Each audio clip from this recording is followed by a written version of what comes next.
2003, a top lottery executive glares across the table at a dishevelled, sweating math nerd. His voice is calm, but his stare is ice cold. "You say you can predict our scratch card winners without scratching them?" The math nerd swallows, stammering, "Yes, and it's not just me. Anyone across America could do it." This isn't just a scandal. It's a billion-dollar disaster waiting to happen, because Mohan, a mild-mannered statistician, has cracked the lottery's most popular scratch card. He doesn't care about money, he just likes solving problems. What he's uncovered should trigger a national investigation, but instead, the real scandal is only just beginning. The question now isn't, has he cracked the code? It's, will anyone stop him? But to find out how we got here, we need to go back a few weeks earlier to a lunch break just a few miles down the road. Mohan is smart, Stanford and MIT smart, but today he's just bored. His computer's frozen, his desk is a disaster, coffee cups, cookie crumbs, and buried underneath it all, 2 forgotten scratch cards. A gift from a friend. Statisticians don't buy lottery tickets, the math doesn't add up, but they're free, so why not? He grabs a coin and scratches the first card. Loser, it's no surprise. But the second one, a winner, $3. This small chain of events has started something far bigger, something that will change his life and the lottery forever. See, as he stares at the card, something suddenly clicks. This isn't luck.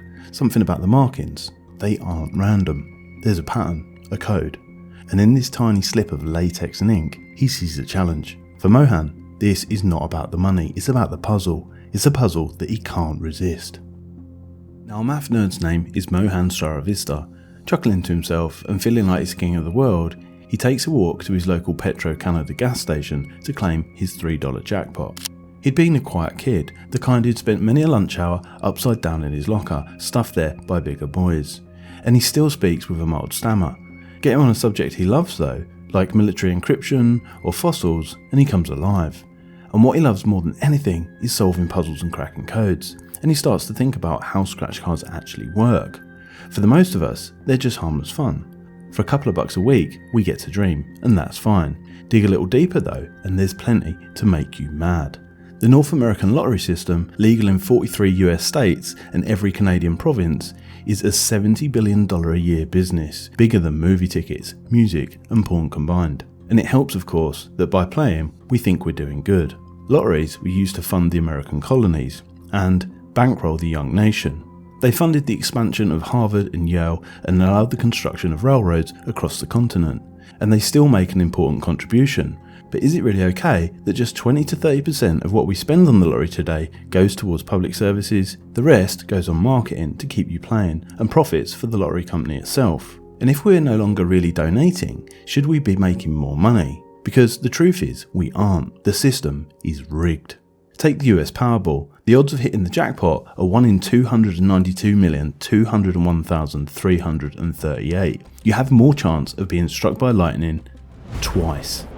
Scratch cards offers smaller prizes, so the odds are much more friendly, but at 1 in 4.28 it's still unfair. And while no one makes anyone do the lottery, it's those who can't afford it who end up playing it the most, with households earning less than $12,400 a year spending 5% of their income. It's a source of hope, for just a few bucks a throw, but everything about the game has been carefully engineered to control payouts, and this makes Mohan think. When something's being engineered, it can be reverse engineered too. You can pick it apart, and you can work out how it was done. The question is, could the same be done for scratch cards? And he decides to find out, and as a result, he'll soon be on a high-speed collision course with the law. Mohan's job involves consulting for mining and oiling companies. To them, he's worth a fortune because that's what they make when he helps them out. Each week, he sends soil and rock samples from the site of a potential gold mine. The samples come with complex numerical breakdowns of the minerals contained within, numbers which to the untrained eye appear to be completely random. But they're not random, they're a consequence of thousands of different geological factors. If you can work out the nature's algorithm, then you can work out whether gold will be found or not. Now, Mohan realises that the same logic could be applied to the lottery. A computer's algorithm has been programmed to generate random winning numbers, but whilst those numbers feel random, they're absolutely not. They're defined by the algorithm that spits them out, which ensures the right number of winning and losing cards. Crack that algorithm and you've cracked the scratch cards, and pretty soon, so has he. And he's happy because that's all he wanted to do, except something's niggling at him, and it sits there, brewing quietly until something strange happens one night as he's on his way home. Passing the same Petro-Canada gas station, he hears a voice. In his head. It's never happened before. He's not the kind of guy who hears voices. But it's a message, and it's very clear. If he's right about the algorithm, then he's also right about something else. The game has a flaw, and if he can exploit it, he can plunder the lottery. When he wakes up the next day, Mohan's feeling stupid. The Ontario Lottery is a multi-billion-dollar a year business. They must know what they're doing, right? Wrong. While scratch cards are easy money for lottery companies, they haven't had it all their own way. In the 1990s, they made up 50% of all lottery sales, but since the boom in internet gambling, sales have declined. To fight back, lottery companies have tried to make their scratch cards more engaging. While studying player behaviour, designers learned that players preferred games that took longer to play. This led to a growth in cards with baited hooks and extended play. First, you get hooked in because there are lots of ways to win. You can see all the winning numbers and the prizes right there next to them. Then you have the long process of revealing your numbers to see if any match. There'll be lots of exciting nearlies along the way. You nearly just won $10,000. So when the climax eventually comes and you can find out if you're a winner, that moment feels really big and you can't wait to play again. Ontario's tic-tac-toe card does exactly this, and by analysing his two tickets, he doesn't take long for Mohan to confirm their algorithm and its flaw. He should be able to take any ticket and know whether it's a winner or not. It's time to put his theory to the test. Is it really possible that he's just hacked the lottery that simply? The next day, Mohan buys more tickets, and sure enough, his brand new strategy allows him to sell winning cards from losers without scratching off a thing. The day after, he picks up more tickets, this time from different stores. He's starting to think this might be big. Perhaps he should be covering his tracks. And once again, he gets those same results. So he keeps going, buying cards, crunching the numbers and analysing the results, and eventually he accepts he's right. With his system, he can predict scratch cards within 90% accuracy. It's so simple, he shows his daughter how to do it, and she's just a kid. With his foolproof strategy, he could give up work. He could spend his days trawling shops around the city, identifying winning scratch cards from those on display, and he works out that by doing so, he could make $600 per day. And he realises immediately that he's out. For Mohan, this isn't about money. Well, it is, but he already has a job that he loves, which he finds more interesting than scratch card lottery tickets. This was only about the challenge, but now he's starting to worry. He's just a numbers guy who wanted to be right, but to an organised crime gang, the secret he's sitting on could be worth a fortune. It's the kind of fraud that the feds take incredibly seriously, and by using the strategy already to make money, he's put himself in danger. After a couple of sleepless nights, Mohan decides that he has no choice. Somehow, he needs to contact the lottery company, the Ontario Lottery and Gaming Corporation, and tell them the whole truth. But there's a problem.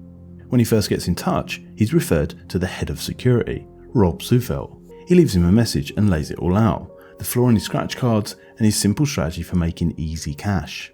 And then, nothing. The problem is that lotteries want to keep us at arm's length. They don't want a load of cranks clogging up their phone lines with claims and complaints. So Mohan hears nothing, and he's starting to sweat. So he resorts to plan B.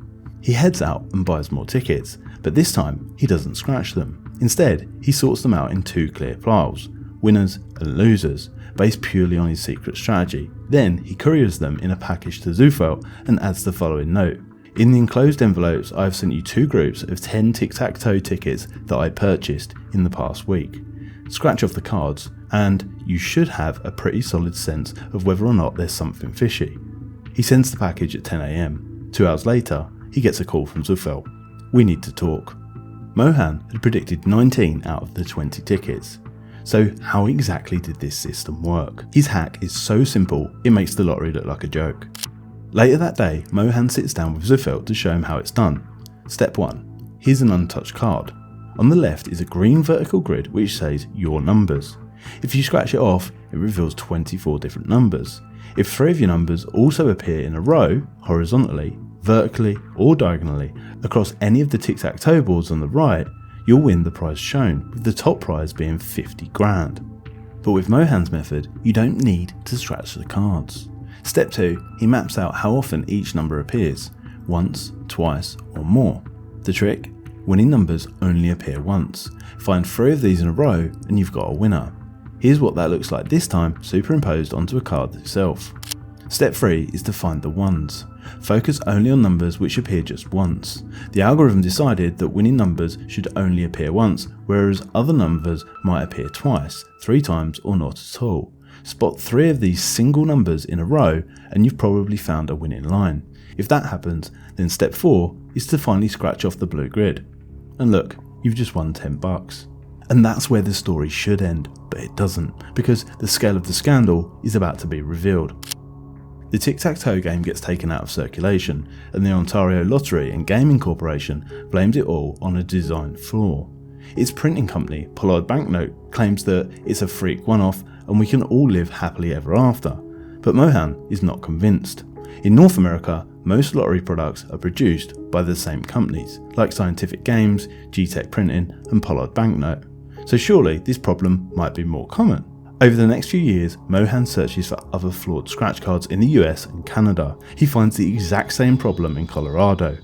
The authorities ignore him, and on March 2007, he finds it on another card, the popular Super Bingo, back in Ontario. He also studies payout stats from multiple states including Washington, Virginia and Massachusetts, showing that more winning tickets are being redeemed than should be in that case. The president of G-Tech, Rob Dalton, admits that every lottery knows that it's one scandal away from being shut down. They know that hackers can use a range of tools to reveal whether cards are winners. These include vodka, which swells the hidden ink, precision X-Acto knives used to peel back latex undetected, and barcode scanning, searching for telltale data. Mohan also outlines the real problem, and it's not that a few individual chancers could make a few bucks, it's that organised gangs could do this on a large scale across North America. It's a dead simple way to launder money. They'd simply buy tickets in bulk, scan them all within seconds to reveal winners, and then return unused cards, because Mohan asked multiple retailers if they would accept an exchange, and they all said yes. But the lottery companies did nothing.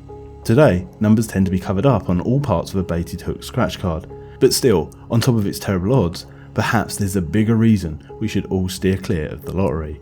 Maybe we really never win because someone else has broken the game. Much like the guy in this next video. Check it out.